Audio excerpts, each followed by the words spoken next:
Hello students, good morning. आज इस video में हम विज्ञान का पाठ 5 पढ़ेंगे जिसका नाम है पक्षियों के विभिन्न अंग। ठीक है बच्चों, तो आज हम इस वीडियो में पक्षियों के अंगों के बारे में पढ़ेंगे। तो चलिए बच्चों स्टार्ट करते हैं।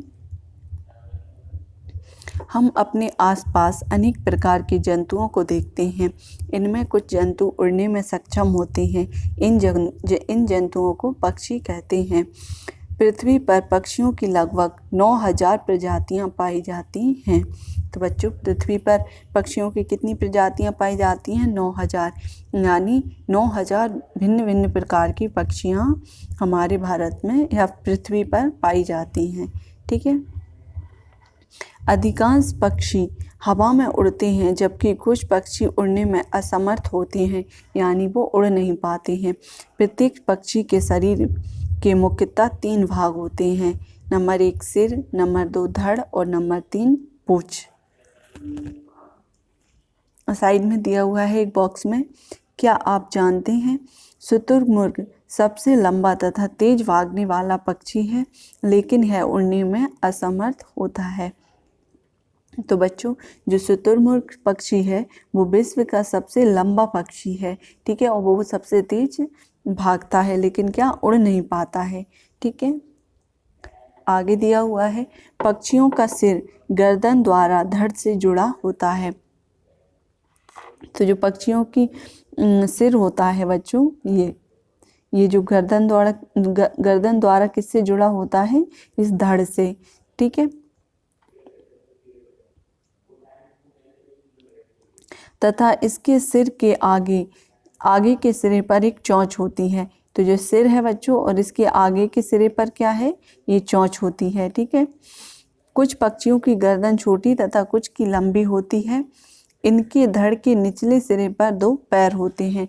तो बच्चों, ये धड़ होता है पूरा, और इसके निचले सिरे पर यानी यहाँ पर पैर होते हैं। ठीक है। ऊपरी सिरे पर 2 पंख होते हैं। पंख ये ऊपर होते हैं। ठीक है। पक्षियों के धड़ के अंतिम सिरे पर एक पूंछ होती है, जो पक्षियों की हवा में उड़ते समय दिशा बदलने में सहायता करती है। तो बच्चों, जो अंतिम छोर पर पीछे की ओर क्या होती है? पूंछ होती है। ठीक है, जो पक्षियों को हवा में उड़ते समय दिशा बदलने में सहायता करती है। आगे दिया हुआ है पंखों के बारे में जानते हैं। पक्षियों के शरीर पर पाए जाने वाले पंख सामान्यतः 2 प्रकार के होते हैं। नंबर 1 शरीर को ढकने वाले पंख, और नंबर 2 उड़ने में सहायता करने वाले पंख। तो बच्चों, पंख कितने प्रकार के होते हैं? 2 प्रकार के। एक तो वो होते हैं जो पक्षियों के शरीर को ढकते हैं, और दूसरे जो पक्षियों को उड़ने में सहायता करते हैं। तो पहले पढ़ते हैं हम।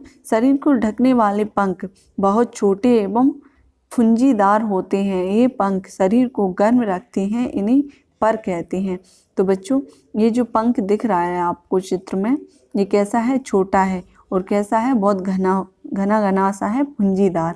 ठीक है। ये क्या करते हैं? पक्षियों के शरीर को ढकते हैं और उसे गर्म रखते हैं। ठीक है। अगला दिया हुआ है उड़ने वाले पंख बड़े तथा मजबूत होते हैं। ये मुख्य रूप से पूंछ तथा परों से जुड़े होते हैं। ये पंख उड़ने में पक्षी की सहायता करते हैं। तो बच्चों, ये जो बड़े और लंबे से पंख होते हैं वो क्या करते हैं? पक्षियों को उड़ने में सहायता करते हैं। ठीक है। और ये किससे जुड़े होते हैं? पूंछ तथा परों से जुड़े होते हैं। आगे चलते हैं। क्या आप जानते हैं कुछ पक्षी प्रत्येक वर्ष अपने पुराने पंखों को गिराकर नए पंखों को धारण करते हैं। तो बच्चों, आपने पक्षियों के पंख गिरे हुए देखे होंगे जो रास्तों में डले रहते हैं। ठीक है। तो वो क्या करते हैं? पक्षी अपने पंखों को गिराते हैं, और गिराने के बाद नए पंख आ जाते हैं।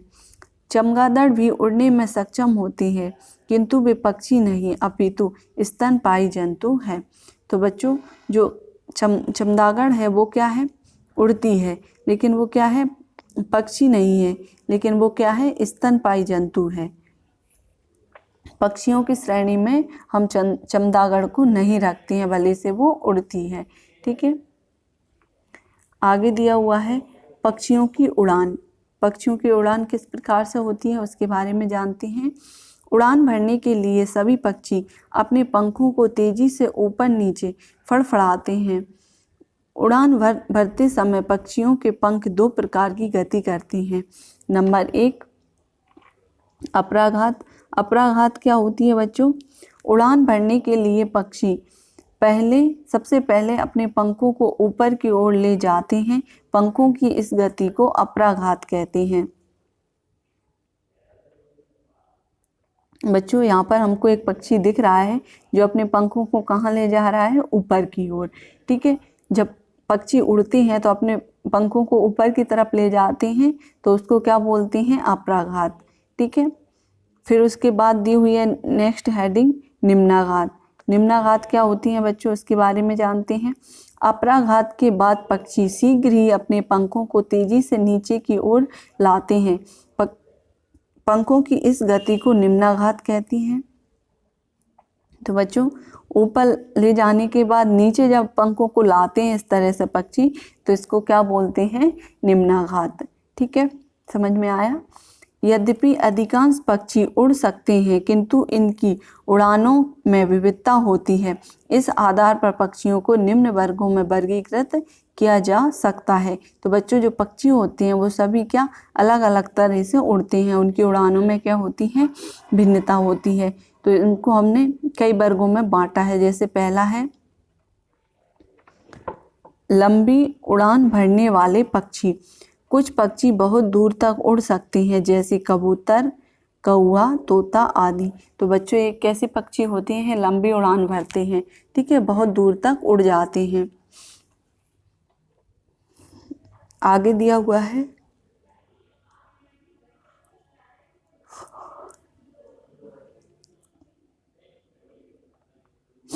नेक्स्ट दिया हुआ है दूसरी हेडिंग कम दूरी की उड़ान भरने वाले पक्षी।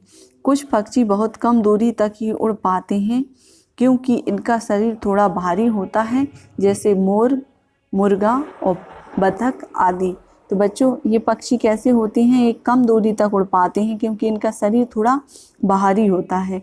ठीक है, मोर, मुर्गा और बतख। आगे दिया हुआ है ऊंची उड़ान भरने वाले पक्षी। तीसरी हेडिंग क्या है बच्चों? ऊंची उड़ान भरने वाले पक्षी। कुछ पक्षी बहुत अधिक ऊंचाई पर उड़ते हैं। इन पक्षियों की आंखें बहुत तेज होती हैं। ये ऊंचाई पर होते हुए भी भूमि पर पड़े भोजन को आसानी से देख लेते हैं।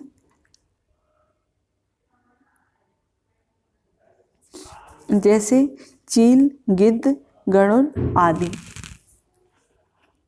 तो बच्चों यहाँ पर कुछ पक्षी होते हैं जो बहुत ज़्यादा ऊंची उड़ान भर लेते हैं। ठीक है, और इनकी जो आंखें होती हैं वो बहुत तेज होती हैं। बहुत अधिक ऊंचाई पर होते हुए भी यह पृथ्वी पर पड़ी वस्तु को देख लेते हैं।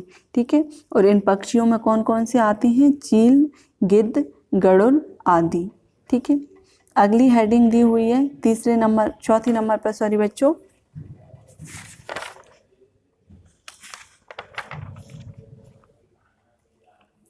ना उड़ने वाले पक्षी। तो कुछ पक्षी उड़ने में असमर्थ होते हैं क्योंकि इनका शरीर बहुत भारी होता है जैसे शुतुरमुर्ग, ईमू, कीवी, पेंगुइन आदि। आगे दिया हुआ है बच्चों चोंच। चोंच के आधार पर पक्षियों को बांटा गया है। ठीक है, चोंच पक्षियों के शरीर का महत्वपूर्ण अंग है। पक्षी चोंच की सहायता से भोजन ग्रहण करते हैं तथा शत्रुओं से अपनी रक्षा करते हैं एवं अपने रहने के लिए घोंसला बनाते हैं। पक्षियों की चोंच उनकी आवश्यकताओं तथा भोजन की भिन्नता के कारण भिन्न भिन्न प्रकार की होती है। पक्षियों को सामान्यतः निम्न प्रकार की चोंच पाई जाती है। पहले नंबर पर हेडिंग दी हुई है छोटी तथा कठोर चोंच। गौरैया, मोर, कबूतर आदि पक्षियों की चोंच छोटी एवं कठोर होती है। ये पक्षी अपनी चोंच से अनाज के दाने, बीज आदि को तोड़कर खाते हैं। तो बच्चों जो गौरैया, मोर, कबूतर आदि होते हैं उनकी जो चोंच होती है वो कैसी होती है? छोटी एवं कठोर होती है जिसकी सहायता से वह अनाज के दानों को तोड़कर खाते हैं। दूसरी हेडिंग दी हुई है दूसरे नंबर पर मजबूत, तेज तथा मुड़ी हुई चोंच। तो मजबूत, तेज तथा मुड़ी हुई चोंच किस किस की होती है? चील, गिद्ध, गरुड़, बाज आदि पक्षियों की चोंच तेज, मजबूत तथा मुड़ी हुई होती है। ये पक्षी अपनी तेज चोंच से मांस को चीरकर खाते हैं। ठीक है बच्चों, इनकी जो चोंच होती है वो किस में सहायता करती है? मांस को चीरकर खाने में। अगला दिया हुआ है तीसरे नंबर पर हेडिंग, लंबी, पतली तथा आरी नुमा चोंच। तो लंबी, पतली एवं आरी नुमा चोंच किसकी होती है बच्चों? कठफोड़वे की चोंच लंबी, पतली तथा आरी नुमा होती है। यह अपनी चोंच से वृक्षों के तनों को खोदकर उनमें छिद्र बनाता है। बच्चों आपने भी देखे होंगे, कई एक पक्षी होता है जो इस प्रकार से वृक्ष में क्या छिद्र बनाता रहता है, इसको क्या बोलते हैं? कठफोड़वे। ठीक है, इसकी जो चोंच होती है वो कैसी होती है? लंबी, पतली एवं आरी नुमा। आगे दिया हुआ है अगले पेज पर चौथे नंबर पर, घुमावदार चोंच। तोते की चोंच घुमावदार तथा बहुत पैनी होती है। इससे यह सख्त फलों को कुतर कुतर कर खाता है। तो बच्चों जो तोता होता है उसकी चोंच कैसी होती है? पैनी और घुमावदार होती है। ठीक है, और बहुत सख्त होती है। तो ये अपनी चोंच से क्या करता है? जो फल होते हैं उन्हें कुतर कुतर कर खाता है। अगला दिया है पांचवें नंबर पर, छोटी एवं चौड़ी चोंच। इस प्रकार की चोंच अबाबिल चिड़िया की होती है। वह अपनी चोंच का अधिक प्रयोग नहीं करती। तो बच्चों जो अबाबिल चिड़िया होती है उसकी चोंच कैसी होती है? छोटी एवं चौड़ी होती है और वह अपनी चोंच का अधिक प्रयोग नहीं करती है। ठीक है, अगली हेडिंग दी हुई है छठवें नंबर पर, पतली एवं लंबी चोंच। हुदहुद पक्षी की चोंच पतली एवं लंबी होती है। हुदहुद अपनी चोंच की सहायता से दीवार तथा भूमि में बने छिद्रों से कीड़े निकालकर खा लेता है। तो बच्चों जो हुदहुद पक्षी होता है उसकी चोंच पतली एवं लंबी होती है। उसका प्रयोग वो कहाँ करता है? जो दीवार एवं भूमि पर छिद्र होते हैं उनमें जो कीड़े मकोड़े होते हैं उन्हें निकाल कर खा लेता है। आगे दिया हुआ है सातवें नंबर पर, चौड़ी, लंबी एवं पैनी चोंच। तो चौड़ी, लंबी एवं पैनी चोंच किसकी होती है? किंगफिशर की। किंगफिशर, सारस, बगुले आदि पक्षियों की चोंच चौड़ी, लंबी तथा पैनी होती है, जिसकी सहायता से ये पक्षी जल के अंदर से सरलता से शिकार पकड़ लेते हैं।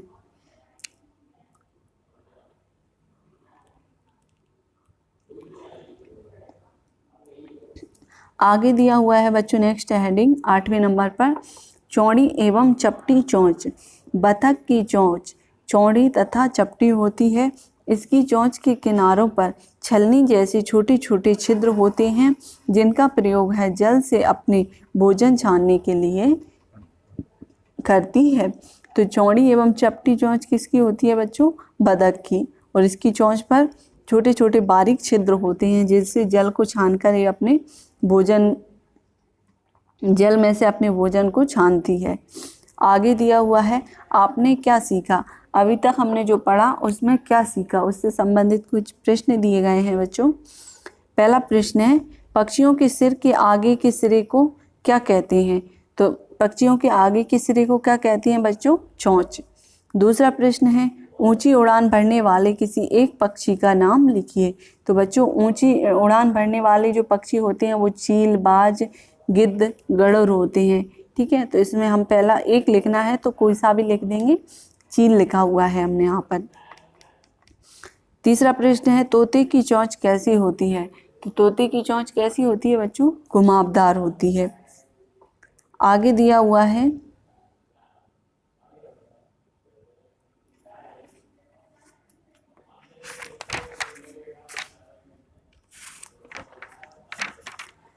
पक्षियों के पंजे। पक्षी अपने पंजों का प्रयोग भोजन को पकड़ने व उड़ाने तथा शत्रुओं से सुरक्षा के लिए करते हैं। पक्षियों के पंजे भागने, तैरने, पकड़ने तथा चढ़ने में सहायक होते हैं।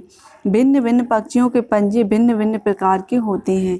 जैसे पहले नंबर पर दिया हुआ है मांसाहारी पक्षियों के पंजे। तो मांसाहारी पक्षियों के पंजे कैसे होते हैं बच्चों? बाज, चील, उल्लू आदि मांसाहारी पक्षियों के पंजे मजबूत, पैने तथा मुड़े हुए होते हैं। इन्हीं पंजों से ये अपना शिकार पकड़कर उनका मांस चीरकर खाते हैं। तो बच्चों, जो बाज, चील, उल्लू होते हैं और ये मांसाहारी पक्षी होते हैं, इनके जो पंजे कैसे होते हैं? मजबूत, पैने तथा मुड़े हुए। इन्हीं पंजों से ये अपना शिकार पकड़कर मांस चीरकर खाते हैं। ठीक है, अगला दिया हुआ है, अगली हेडिंग दूसरे नंबर पर, वृक्षों पर चढ़ने वाले पक्षियों के पंजे। तोता, कठफोड़वा आदि जैसे वृक्षों पर चढ़ने वाले पक्षियों के पंजों की 2 अंगुलियां आगे की ओर तथा 2 पीछे की ओर मुड़ी होती हैं। इस कारण ये पक्षी वृक्षों पर आसानी से चढ़ जाते हैं। तो बच्चों, जो तोता, कठफोड़वा आदि जो पक्षी होते हैं, उनकी 2 अंगुलियां आगे की ओर तथा 2 पीछे की ओर मुड़ी होती हैं। इसके कारण यह वृक्षों पर आसानी से चढ़ जाते हैं। तीसरी हेडिंग दी हुई है, जल में तैरने वाले पक्षियों के पंजे। बतख आदि जैसे जल में तैरने वाले पक्षियों के पंजों की अंगुलियों की त्वचा में एक पतली झिल्ली होती है। इस प्रकार के पंजे इन पक्षियों को जल में तैरने में सहायता करते हैं। तो बच्चों, ये जो बतख होती है उसकी उंगलियों के बीच में ये झिल्ली पाई जाती है। ठीक है, ये क्या करती है? पक्षियों को जल में तैरने में सहायता करती है। आगे दिया हुआ है चौथे नंबर पर, मिट्टी खुरचने वाले पक्षियों के पंजे। ठीक है, मिट्टी खुरचने वाले पक्षियों के पंजे कैसे होते हैं? मुर्गी, तीतर, बटेर आदि जैसे मिट्टी खुरचने वाले पक्षियों के पंजे में 3 लंबी अंगुलियां आगे तथा 1 छोटी उंगली पीछे की ओर होती है। चारों उंगलियों पर नुकीले नाखून होते हैं जो मिट्टी खुरचने व दाने चुगकर खाने में इनकी सहायता करती हैं। तो बच्चों, जो मिट्टी खुरचने वाले पक्षी होते हैं उनमें कौन कौन से होते हैं? मुर्गी, तीतर, बटेर। ठीक है, और इनके जो पंजे होते हैं वो कैसे होते हैं? उनमें 3 उंगलियां आगे तथा 1 छोटी उंगली पीछे होती है। ठीक है, आगे दिया हुआ है, भागने वाले पक्षियों के पंजे। तो इसमें पेंगुइन, शुतुरमुर्ग, कीवी आदि पक्षियों के पंजे में 3 उंगलियां आगे की ओर होती हैं। इस प्रकार के पंजों की सहायता से ये पक्षी तेज भागने में समर्थ होते हैं। ठीक है बच्चों, इन पक्षियों के पैरों में क्या होता है? 3 उंगलियां आगे की ओर ही होती हैं और पीछे की ओर नहीं होती। ठीक है, आगे दिया हुआ है, जल में चलने वाले पक्षी। बगले और सारस की लंबी टांगें होती हैं तथा पंजे चौड़े एवं फैले हुए होते हैं। इस प्रकार के पंजों की सहायता से ये पक्षी जल तथा कीचड़ में खड़े रह सकते हैं। ठीक है बच्चों, आगे दिया हुआ है, याद रखने योग्य बातें। यहाँ पर कुछ पॉइंट दिए गए हैं जो हम चैप्टर में ऊपर पढ़ चुके हैं। पहला पॉइंट है, पक्षियों के शरीर के मुख्यतः 3 भाग होते हैं, सिर, धड़ तथा पूंछ। ठीक है बच्चों, इसको हम पढ़ चुके हैं। अगला पॉइंट है, पक्षियों के पंख 2 प्रकार के होते हैं, शरीर को ढकने वाले पंख तथा उड़ने में सहायता करने वाले पंख। अगला पॉइंट है, पक्षियों के अंतिम सिरे पर एक पूंछ होती है जो पक्षियों की हवा में उड़ते समय दिशा बदलने में सहायता करती है। अगला पॉइंट है, मोर, कबूतर आदि पक्षियों की चोंच छोटी एवं कठोर होती है। अगला पॉइंट है, बतख की चोंच चौड़ी एवं चपटी होती है, इसकी चोंच के किनारे पर छलनी जैसे छोटे छोटे छिद्र होते हैं। अगला पॉइंट है, चील, बाज जैसे मांसाहारी पक्षियों के पंजे मजबूत, पैने तथा मुड़े हुए होते हैं। ठीक है बच्चों, यहीं पर हमारा जो चैप्टर था वो पूरा कंप्लीट होता है। अगली वीडियो में हम इस चैप्टर के अभ्यास प्रश्न सॉल्व करेंगे। ठीक है बच्चों।